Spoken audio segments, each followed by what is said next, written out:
Bueno, tenemos esta información sobre un procedimiento de la policía que rápidamente encontró un vehículo de gran porte denunciado como robado, un vehículo que se usa para transportar mercaderías. Comisario Walter Lobo, ¿cómo le va? Muy buenas tardes.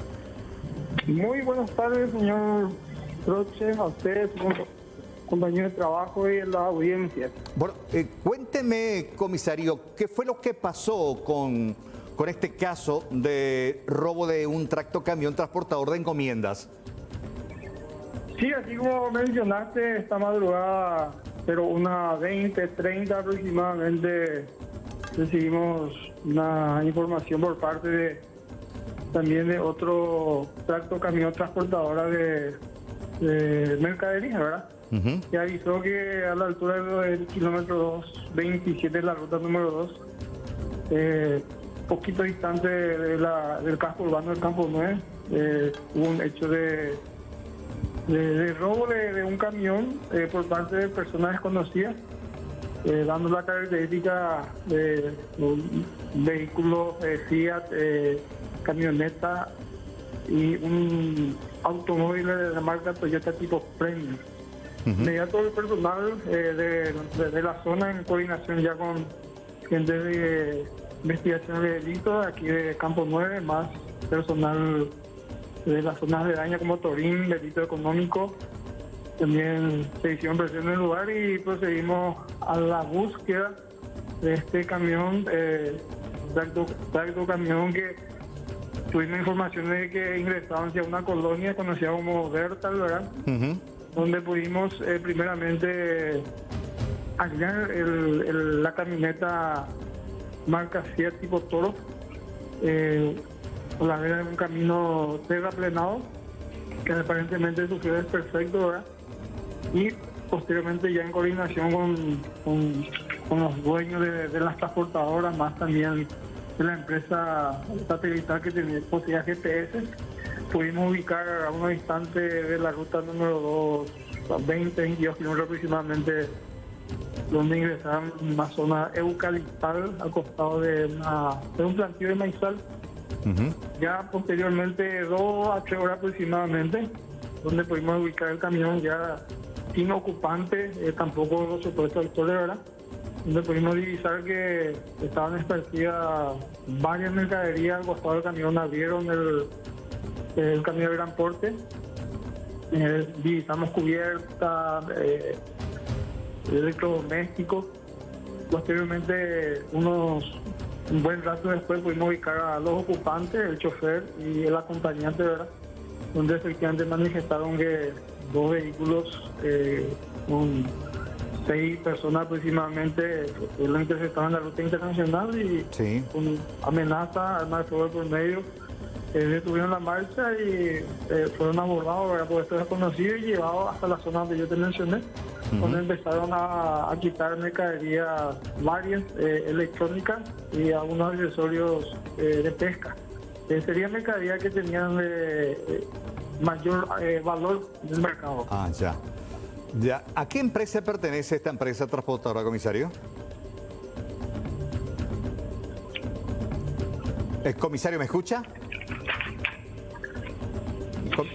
Comisario Lobo, ¿me escucha? Hola, comisario. Sí, te escucho. La empresa de transportadora Arozarena, Ya. que se dedica al transporte de encomiendas varias, ¿verdad? Específicamente, esta transportadora está llevando mercadería de la ciudad de Equivalente hasta Pedro Juan Caballero, donde pudimos contratar con la boleta nota de envío que estaba teniendo, que posteriormente nos exhibió, ¿verdad? Entiendo. Lo que aparentemente ocurrió, de acuerdo a su relato, se fueron sobre algo muy específico, que era la mercadería que finalmente terminaron llevándose.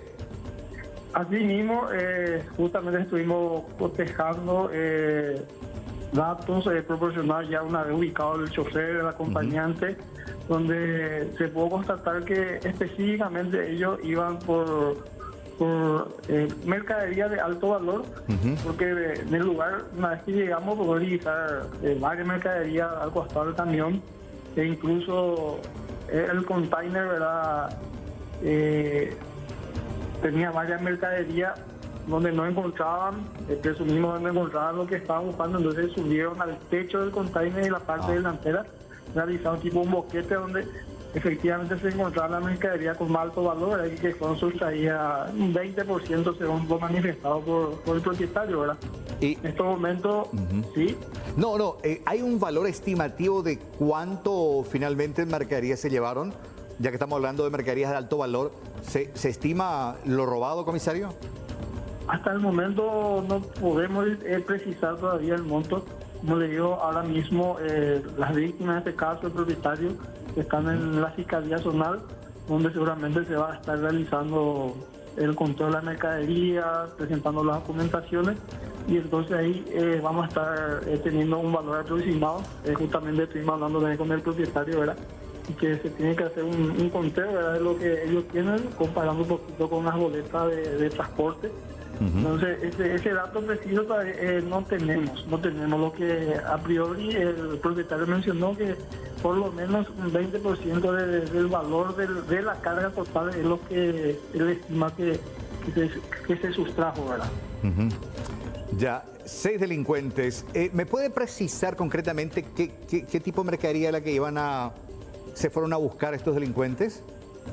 Sí, entre las mercaderías en el container se encontraban, como les mencioné, cubiertas para vehículos, camiones, tractores, electrodomésticos y algunos otros enseres como también ropa. Sí. Pero en la parte delantera del container ahí sí tenían electrónica, celular, en su mayoría, y artículos de pesca es lo que se llevó. No en totalidad, ¿verdad? Pero es lo que mayormente se llevó, y como te mencioné, totalizando de la carga, el propietario estima que sería un 20% de lo que se había llevado los desconocidos. ¿Y en qué huyeron? Porque se encontró un vehículo que usaron para abordar a los choferes de este camión, y finalmente, según los testigos, ¿en qué huyeron?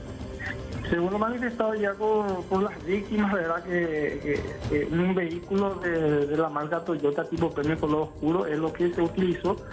Y después también mencionan que había un vehículo más, ¿verdad?, con el cual nosotros calculamos que se había alzado la mercadería y se había dado a la fuga.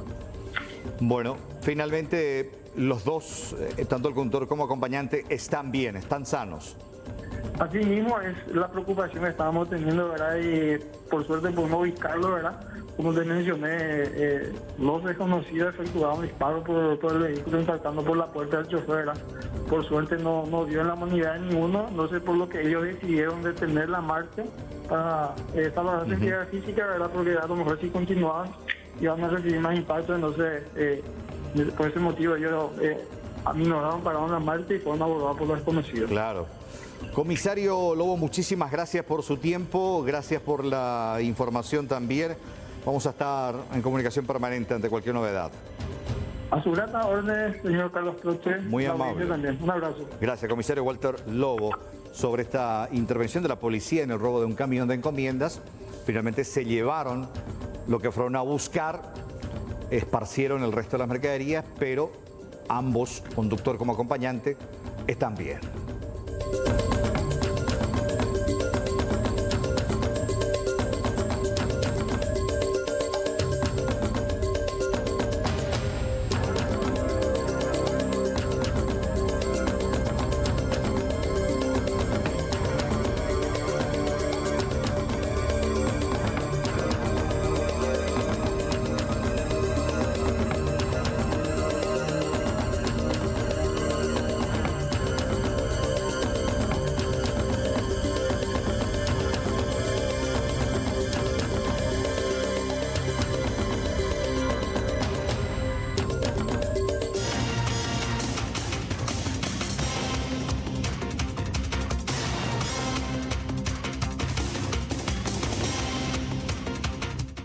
Bueno, realmente estamos en una situación bastante complicada, compleja y de mucha preocupación, principalmente en la atención pediátrica en los públicos, Juan Carlos. Exactamente, Carlos, una situación que se da no solamente en los hospitales públicos, también en los sanatorios privados, y el claro ejemplo ocurrió en el Hospital de La Maré, en donde una señora con una hija enferma, con fiebre, fue en horas de la madrugada para esperar la atención. En realidad que ya llegó a las 10 de la noche. A las 2 de la mañana, como no eran atendidas, empezaron a grabar estos videos para hacer una denuncia formal diciendo que no se encontraba ningún personal de blanco, que no había nadie atendiendo a la gente. Había muchísimos pacientes, todos en su mayoría con cuadros febriles, con síntomas de chikungunya o de dengue. Y ellos decían, no puede ser que no esté nadie, que no haya una enfermera, que no haya una doctora. Y esto es lo que grababan en horas de la madrugada. Aquí obviamente vamos a compartirlo. Yo estoy desde las 8 de la noche. Nadie. Acá no estamos, criatura enferma, criatura en el brazo. Llamamos a la policía y ellos ¿qué están haciendo? Supuestamente están en una urgencia. Nadie no está. Nadie no está. Nadie no está. Nadie. En el parte de enfermería, nadie. Desde las 8 de la mañana. Ahí está la enfermera esta. Vamos por más allá. Y se me cae. Ahí está la doctora, esa chiquitita. Sí. Digan sus quejas. La fiebre no es importante. Y encima se va otra vez allá, habla. ¿Por qué no viene acá, no habla? Una burra total. Uno que se queda en la urgencia y otro acá. Uno que se queda en la urgencia y otro consulta. Así es. Allá están hablando con los policías, con la policía ella. Ya está hablando.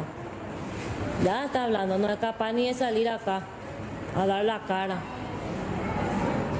Ya está. Y acá ahora ave. Mira, vacío. Una vergüenza esa. Son las 2 de la mañana, será.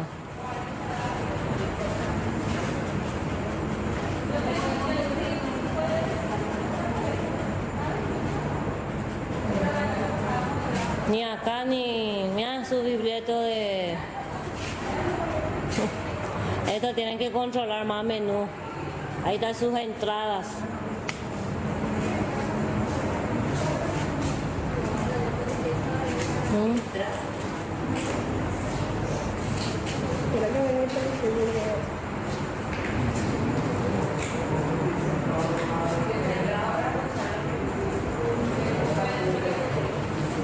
Y sí, pues ahí cosas muestran ya que ellos están hablando allá.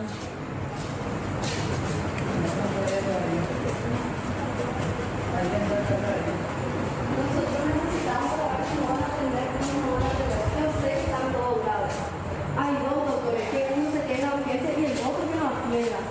Estamos a las 8 de la mañana. Vos me dijiste a mi doctora. Le dije a mi hijo que tiene fiebre. Y me dijiste, ¿sabes qué le dijiste? Perdiste tu turno. Vas a tener que esperar. Son las 2 de la mañana. Tengo una nena de 3 años. ¿Vos pensás que yo soy ser humano?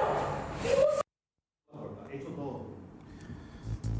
Bueno, es lo que pasaba en horas de la madrugada en el Hospital de Lambaré. Esto aproximadamente ocurría a las 2:45. Muchas madres realmente exaltadas por la situación de gravedad en la que se encontraban sus hijos con diferentes cuadros clínicos, diferentes síntomas y que finalmente no recibían la atención correspondiente.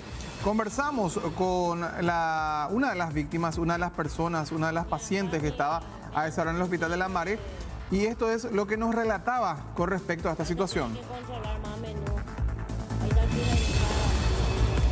Mi hija se burlaba de fiebre, no nos atendieron en el hospital. Había, no sé si son doctores que hacen su pasantía, estos que son brasileros. Ajá, residentes. Sí, residentes. Le pusieron enfrente primero y los pobres no sabían qué hacer. Ellos no anotaban, no sabían ni qué hacer. Y después la gente se desesperaba porque había 2 doctoras que atendían y la doctora se iba, salía, tardaba 1 hora por un paciente, después el paciente lo volvía otra vez, a mí no me cargaste en el sistema, doctora, y un caos. Yo en ese interín salí, un ratito a comprar agua a mi nena porque tenía fiebre. Y al volver me llamaron y le dije, doctora, me llamaron esperando ya de las 8, era ya las 10. Sí, te llamé. Vas a tener que volver a esperar. ¿Qué hora me va a volver a atender? Y no sé, voy a ver. Me atendieron a las 2:45 me atendieron. De la madrugada después, porque yo he visto una patrullera y tuve que llamar. Y no querían atender más. Y solamente me dan paracetamol y dipirona. Para eso uno espera hasta las 2:45 que te atiendan. Y yo me quería ir a mi casa porque estaba asustada mi hija, imagínate. Porque tuve que gritar, tuve que hacer algo para que a mi hija la atienda. Le dieron antibióticos sin hacer ningún análisis. Ella solamente tiene un cuadro de fiebre. No hizo ni un análisis. No hizo ni siquiera prueba de orina, nada. Ella me mandó directamente antibiótico. Yo como mamá, instinto de mamá, yo no le di ese antibiótico. Ya, porque claro. la indicación le dice 10 cc. Son 2 jeringas de 2 ml, de 5 ml que le tengo que dar. Muy alta, que a donde dice dar 10 cc. Apenas 2,5, uno como mamá, de una nena de 3 años con 16 kilos, le da a un bebé. No, Alexis, ¿qué tal? ¿Cómo estás? Juanca. Saludos para vos. Y para comentar esta situación, esta señora que nos relataba justamente, tanto por teléfono como en persona, la grave situación que ocurre en el hospital de Lambaré. No había personal de blanco, no había enfermeras, los niños con mucha fiebre, con mucho dolor por los síntomas de la chikungunya. Fuimos hasta el hospital de Lambaré a conversar con las autoridades. Nos recibió la doctora Rocío Bogado, ella es jefa del área de pediatría. Y nos explicaba, entre otras cosas, las falencias con las que están trabajando ahora. Hay muchísimos médicos con reposo justamente por culpa de esta epidemia y nos dijo que solamente tenían a 2 doctoras trabajando en el turno de la madrugada y que es imposible porque tenían 95 pacientes y que el tiempo de espera promedio es de 3 horas. Ahora, sin embargo, no tienen la capacidad de determinar si un caso es o no urgente. Y a lo que discutíamos recién, Juan Carlos, ¿es o no un síntoma grave la fiebre? Y claro, existen casos y casos. Sin embargo, a papá, a mamá le preocupa cuando una criatura tiene más de 39 grados de temperatura, porque inclusive sabemos de las complicaciones que puede acarrear esto, como una convulsión. Una convulsión evidentemente te puede generar un daño neurológico hasta irreversible si se quiere. Por eso muchas veces los papás se desesperan cuando quieren que sus hijos consulten rápidamente, accedan a la atención médica, se le baje la fiebre con medicamentos, porque también se da una situación. Su pediatra, dicen los doctores que no son de le suele dar el analgésico, el antipirético. Dale su antipirético. Pero ahí caemos otra vez en eso de la automedicación.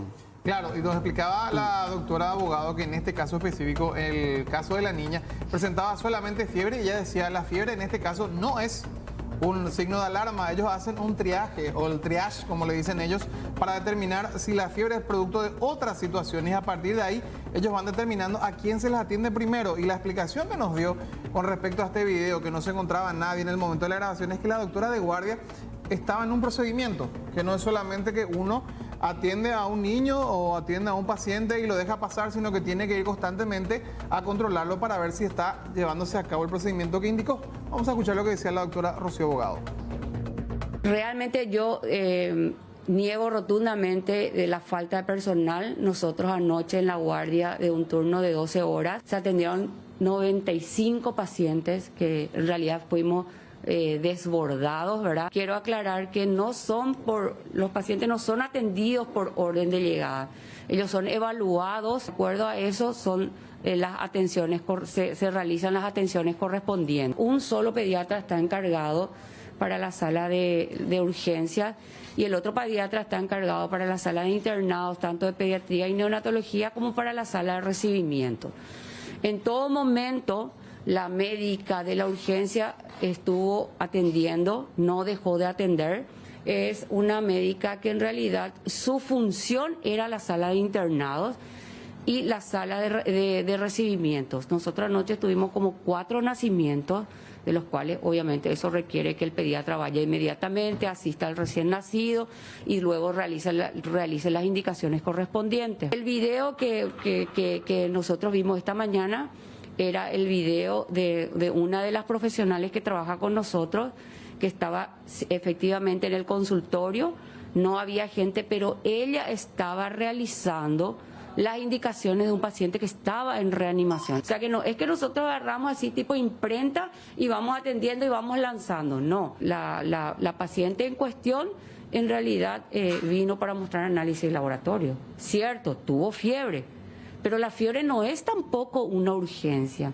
Un paciente de urgencia es un paciente que está con dificultad respiratoria, un paciente un paro cardiorrespiratorio, un traumatismo de cráneo, un paciente que se desmaya. Eso es una urgencia. Otra denuncia que creo que también había mencionado, de que fue medicada sin laboratorios, ¿verdad?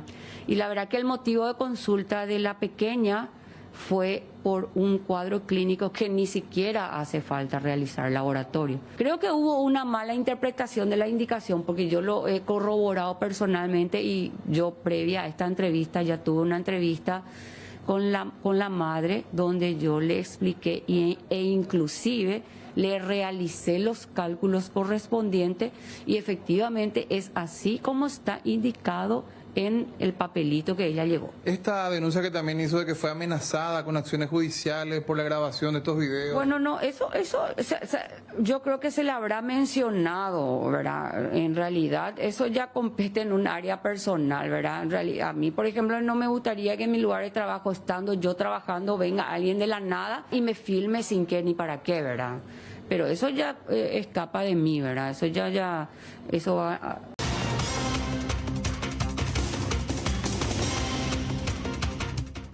Ya rápidamente establecemos un contacto en vivo y en directo. Vamos hasta Blanca López, que tiene un caso que nos rememorará otro. Hola Blanca, ¿cómo te va? Buenas tardes.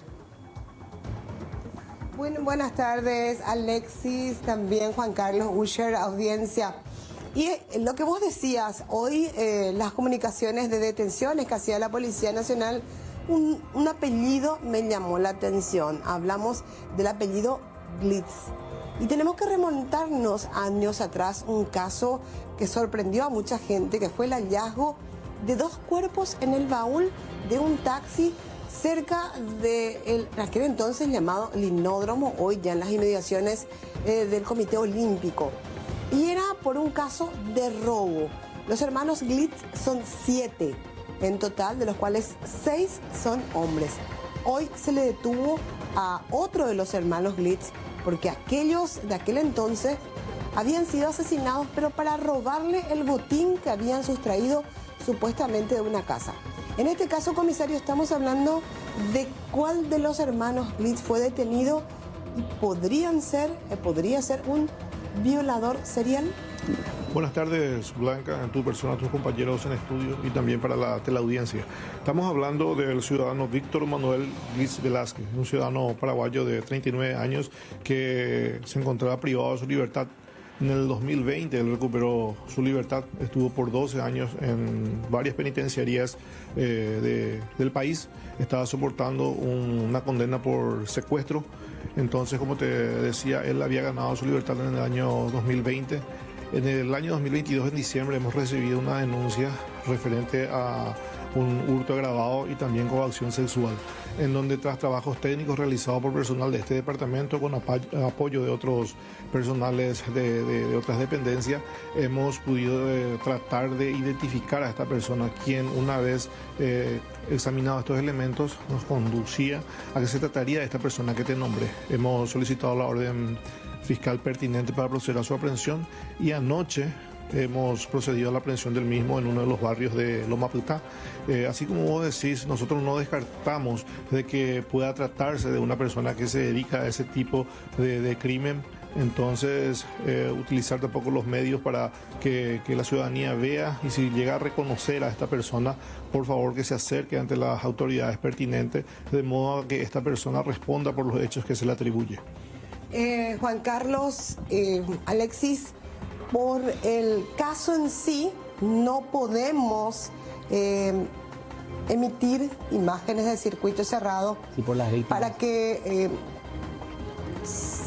porque se puede ubicar el lugar. Claro. Existirían otras víctimas más y las vinculaciones con los hechos por los cuales purgó tendrían relación también con robos, con coacción sexual?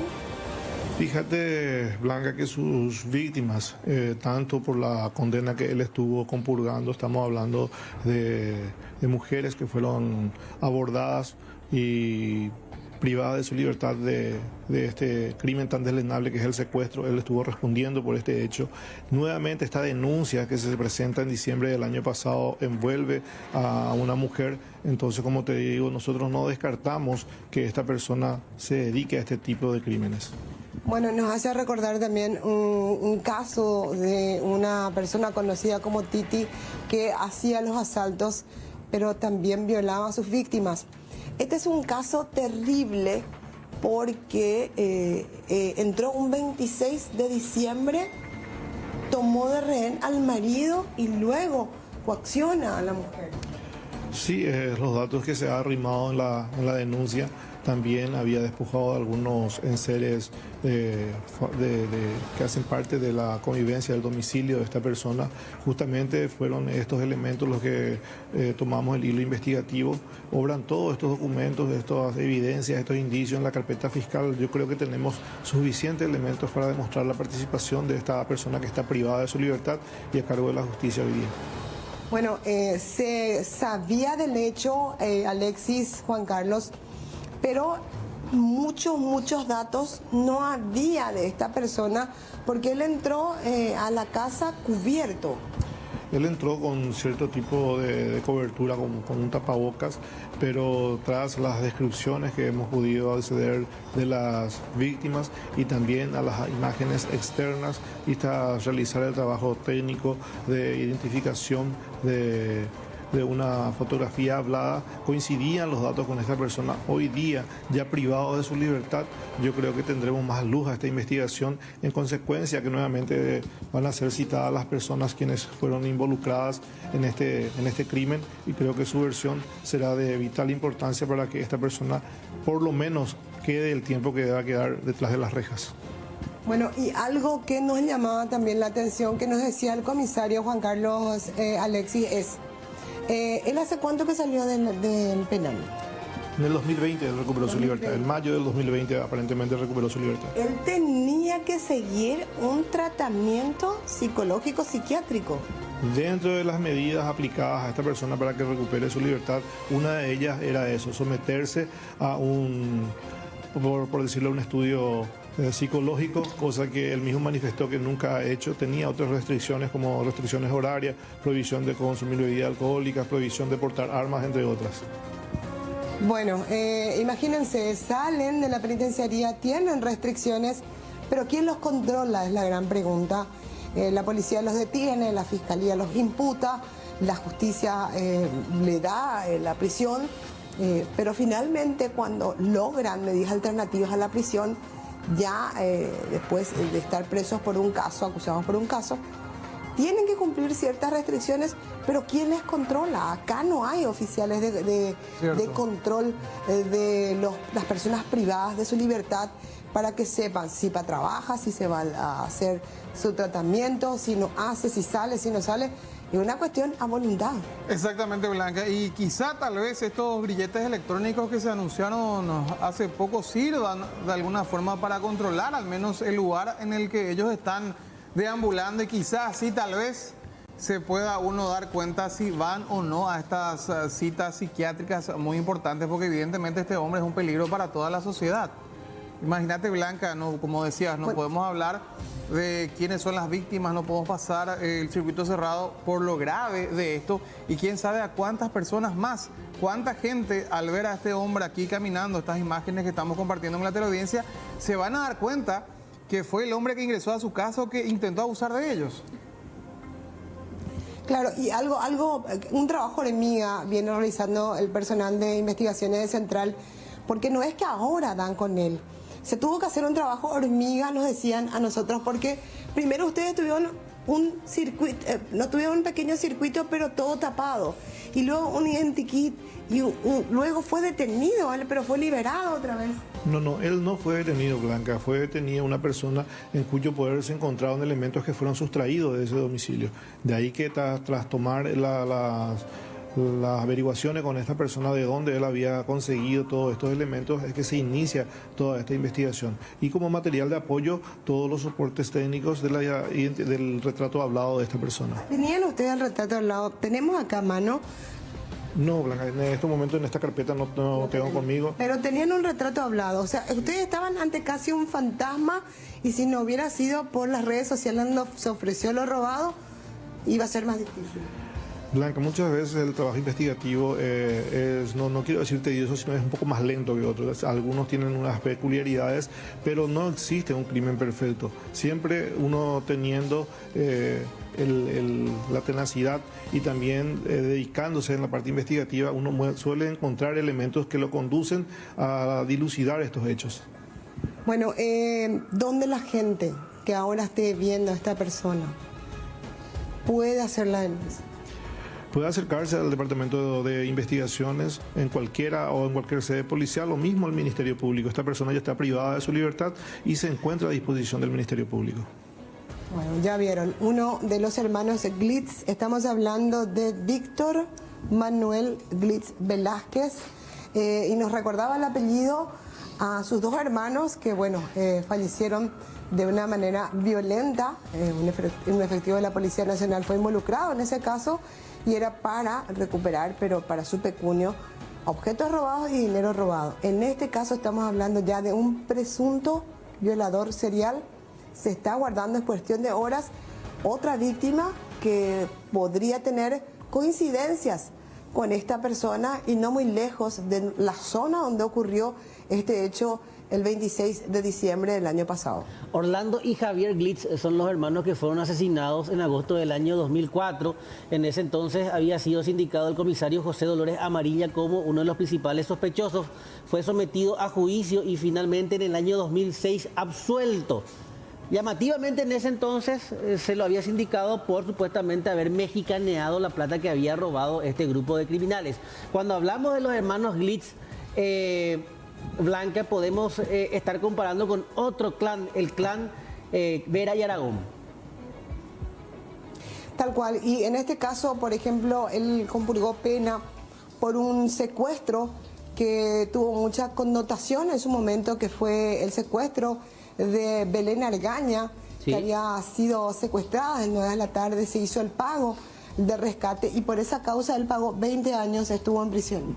En primera instancia tengo entendido que fue condenado a 20 años, ya tras la revisión de esto creo que consiguió en segunda instancia que sea reducida a 15 y tras haber compurgado 12 años como te digo, en varias de las penitenciarías de este país, él recuperó nuevamente su libertad. Bueno, y era por ese caso, pero en ese caso es donde, bueno, se lo reconoce y recordemos que en esa época también hubieron otros casos que no fueron denunciados por las familias que simplemente hicieron el pago rápido y está el equipo de paraguayos que emulaban a la banda de Lloré en aquel entonces y posteriormente vino la banda argentina de Lorman. Gracias, Blanca, completo como siempre, hasta el próximo contacto. Hasta luego.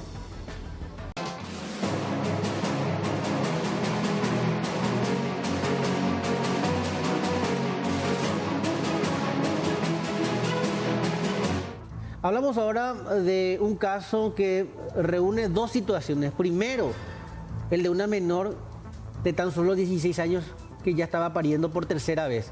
Es decir, no podemos descartar un caso de abuso sexual. Y segundo, evidentemente, algo que está sucediendo en todos los hospitales, el problema de atención. Luis Gavilán, ¿cómo te va? Buenas tardes. Hola Alexis, un cordial saludo para vos, para Juan Carlos, los demás compañeros y nuestros televidentes. Tal cual, dos situaciones que tenemos que separar. Primeramente, hablar de esto que vemos en imágenes, el circuito cerrado del Hospital Distrital de la ciudad de Hernandarias. Esta menor de 17 años que dio a luz en ese lugar, en ese mismo pasillo, a su tercer bebé, pasó muy mal. Se sentía bastante mal, iba, venía, la mamá la acompañaba, fue a pedir auxilio, una 3 veces aproximadamente. Una de esas veces vamos a ver en instantes. Este es el preciso momento. De rojo acompañan a la mamá de la adolescente. Entra a ese lugar, no estaba nadie, seguía buscando gente para que le brinde la atención. La hija ya estaba muy mal, a punto de desvanecer evidentemente el trabajo de parto, y nadie se acercaba. Ustedes van a percatarse, pasan los minutos, ya la abuela de la criatura, mamá de esta adolescente, empieza a trabajar con ella porque la criatura estaba saliendo, y fue lo que pasó. La imagen es muy fuerte. Después de varios minutos, ustedes van a observar, llega una enfermera que colaboró para que la historia no termine de manera trágica. Pudo haber sido un nacimiento con un parto con sufrimiento fetal. ¿Por qué? Porque tenía el cordón umbilical liado a la cabecita, que finalmente se pudo evitar con la intervención de esta trabajadora. Pero percátense ustedes, está pasando el tiempo, no estamos retrocediendo, no estamos atajando el vídeo, nadie aparece. La desesperación ya empieza a apoderarse de la mamá del adolescente, hasta que finalmente trae de esta forma, en el pasillo, en la entrada del Hospital Distrital del Mundo, a su tercer hijo. Realmente una pena que tengamos esto en nuestro país.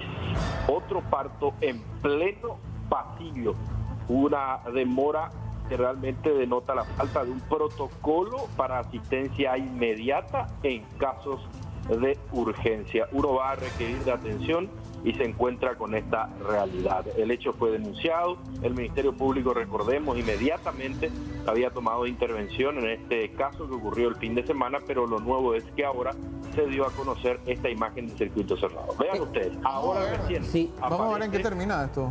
Sí, además, Luisito, si se sabe cuál es el estado de salud de la criatura, cuál es el estado de salud de la madre. El papá, tengo entendido, inclusive dijo que se iba a ser responsable. Es el mismo papá de las otras criaturas. Tiene 22 años. Tiene 22 años, sin embargo, evidentemente estaba cometiendo estupro. Obviamente, ¿sí? Un caso de estupro, porque ya es menor de edad hasta ahora. Imagínate, tercer hijo, 17 años. Sí, claro. Vamos a ver, la primera afortunada, ambos bien.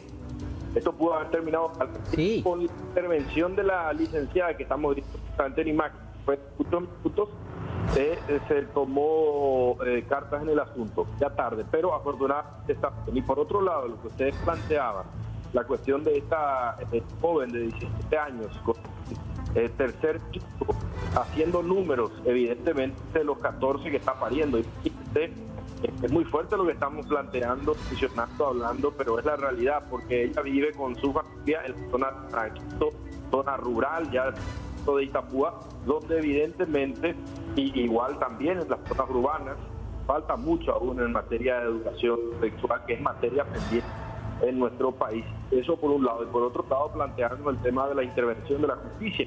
Los propios padres podrían ser procesados por falta del deber de cuidado. Refiero a los padres del menor, también los padres de las criaturas, porque están cometiendo un hecho punible.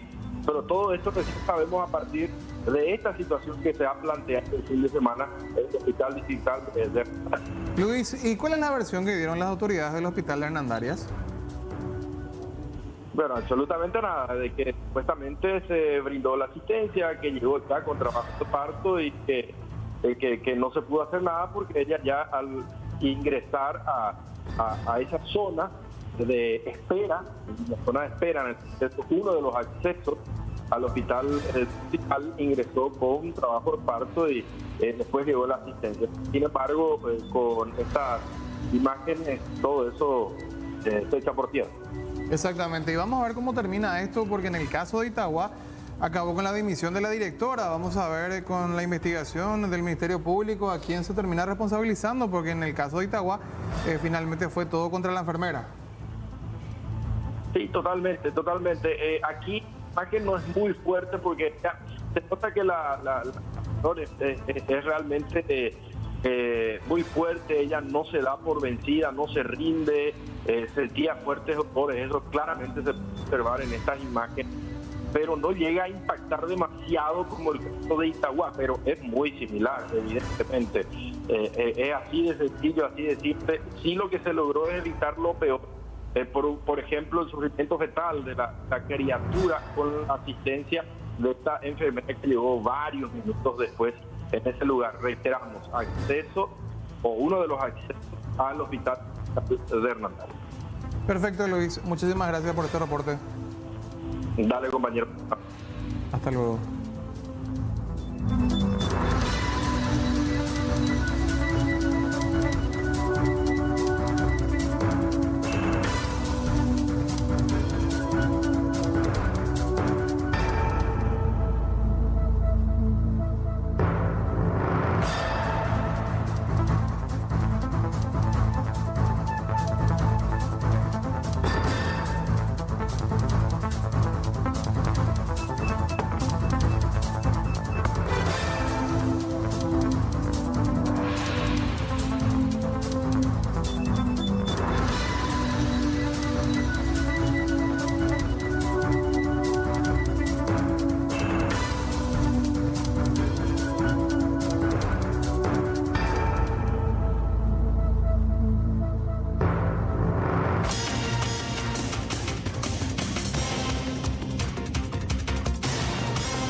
Pero y a propósito de esto que mencionaba recién Juan Carlos, lo que ocurría en Hernandarias es el reflejo, prácticamente la réplica de lo que exactamente ocurría en el Hospital Nacional de Itagua. Tuvo sus consecuencias, tanto penales como evidentemente ya administrativas, y es la dimisión de la directora exdirectora Yolanda González. Exactamente, tras varios días de protesta del sindicato de enfermeros, licenciados en enfermería, justamente reclamando la responsabilidad de la exdirectora en el caso tan sonado de esta mujer que dio a luz en el piso del hospital. Finalmente, con la resolución número 977, se designa la funcionaria permanente para ocupar el cargo de directora. Hablamos de la doctora Estela María de Los Ángeles Torres de Taboada, nueva directora general interina del Centro Médico Nacional, Hospital Nacional, dependiente del Ministerio de Salud Pública. Estamos observando en imágenes probablemente la asunción al cargo, el momento en el que le entregan la resolución. Ella a partir de ahora va a dirigir, al menos de forma interina, inicialmente los destinos del Hospital Nacional de Itagua, un hospital al que recurren muchísimas familias de escasos recursos y que ven justamente en este lugar un poco de esperanza a la hora de cubrir ciertos pesares en cuanto a la salud. Ayer la directora, en contacto telefónico con nuestro compañero Rolando Rodi y Sol, había indicado que no iba a renunciar, o por lo menos que administrativamente no le alcanzaba la responsabilidad, teniendo en cuenta que había todo un plantel médico, además de la enfermera que ese día estaba atendiendo. Y pero finalmente, según las versiones que desde el propio Ministerio de Salud le solicitaron por la paz del hospital en sí que presente su dimisión, finalmente lo hizo, porque decían inclusive los licenciados en enfermería que estaban en constante movilización, que iban a cerrar las rutas, esperando que ella sea destituida, porque evidentemente la terminan culpando a ella de que no existía un protocolo lo suficientemente fuerte para atender este tipo de casos. Y fíjate que no es tiempo para muchos escándalos, y más aún en el ámbito de la salud, teniendo en cuenta que se vienen las elecciones. O sea, todos esos detalles también se tienen en cuenta, más aún cuando hay un partido de gobierno. Exactamente. Vamos a compartir la nota con la exdirectora Yolanda González. Bueno, la radicalización del sindicato en este hospital siempre fue una historia. Realmente tampoco yo puedo exponerle ni a mis colegas, a mis compañeros a esto, y menos a mi familia en forma particular, por salud mental más que nada. Yo estoy con la conciencia tranquila, di todo por este lugar. Me enfrenté a todo y a todos. Yo fui médico de guardia por 35 años y siempre estamos ahí en el borde. Puede acontecer cualquier muerte y más aún ahora la gente nos acusa por negligencia médica. Siempre es así, lastimosamente.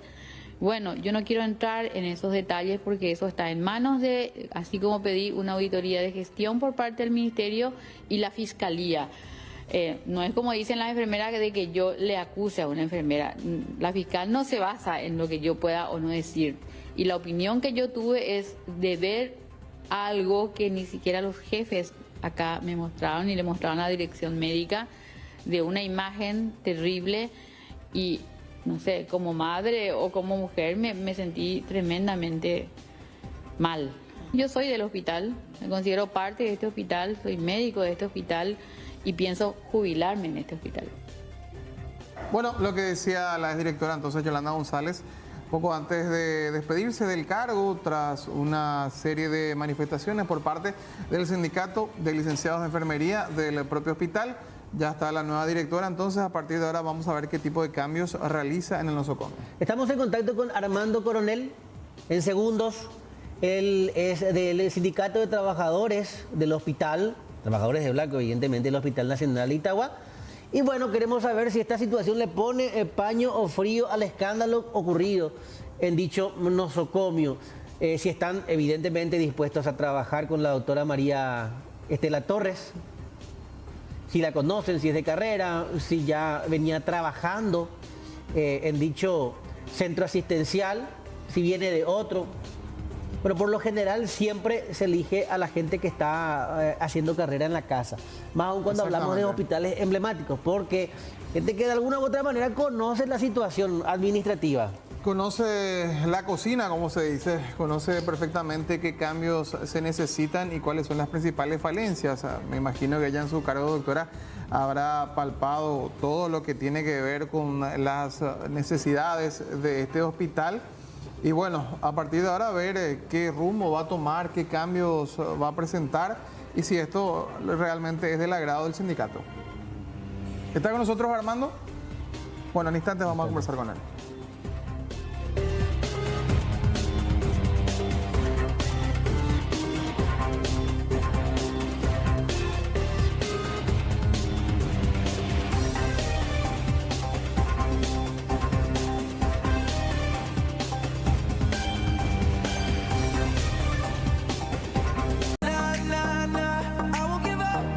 Lamentablemente es una historia que más temprano que tarde iba a ocurrir y lamentablemente sucedió ayer sobre la avenida Artigas y tiene que ver con un percance que involucró a un niño indígena que pululan por esa zona, cuyos padres y dirigentes se apostaron allí pidiendo reivindicaciones. Y lamentablemente en una hora pico terminó esta pequeña siendo embestida por un vehículo que, destacar, se quedó y auxilió rápidamente a la víctima. Pero evidentemente hay un gran disgusto de los vecinos por esta situación, porque probablemente pueda volver a ocurrir algo similar. Exactamente, Carlos. Estamos hablando de la pequeña Yamila, una niña de la parcialidad Mbuya Guaraní, que llegó el fin de semana pasado con el líder de esa parcialidad, unas 26 personas. Ella llegó sin sus padres, nos comentaban hoy. Vino solamente en compañía de una hermana mayor, quedó en el sitio y lamentablemente fue víctima de arrollamiento por parte de un joven universitario que, como decías, se quedó a auxiliarla. Ahí se pudo conversar ayer por la noche con uno de los nativos también comentando cómo ocurrió el accidente y con una vecina que nos relataba que es realmente triste ver las condiciones en las que sobreviven estos nativos. Tenemos la nota. Vamos a compartirla.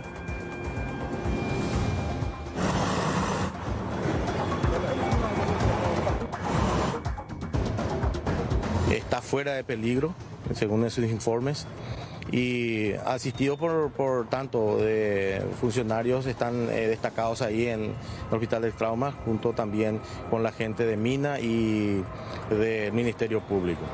Abogado, si nos puede comentar esta situación que ocurre por la gran cantidad de indígenas que están en este sitio. ¿De dónde son? ¿Están contabilizados? ¿De qué parcialidad? ¿A qué parcialidad pertenecen? Importante destacar que la cantidad de indígenas que vienen y van del INDI, muchos no son manifestantes, muchos vienen a acampar en este lugar. Nosotros, gracias a el ejército, hemos habilitado un albergue que está a la espalda nuestra, a la espalda de las cámaras, un albergue para que puedan habitar los indígenas que vienen a hacer sus gestiones, diversas gestiones, no solamente en el INDI, pero por decisión de algunos padres permanecen en la vereda, ¿verdad?, durante el día. De noche ingresan en su gran mayoría los niños y mujeres, ¿no? Así los adultos que quedan en la vereda por su situación y su condición de indígena y las costumbres que tienen. Hablamos de los resultados del operativo a ultranza que sigue en pleno desarrollo, teniendo en cuenta que en un depósito ubicado en la ciudad de Limpio encontraron 39 camiones parados desde hace más de un año.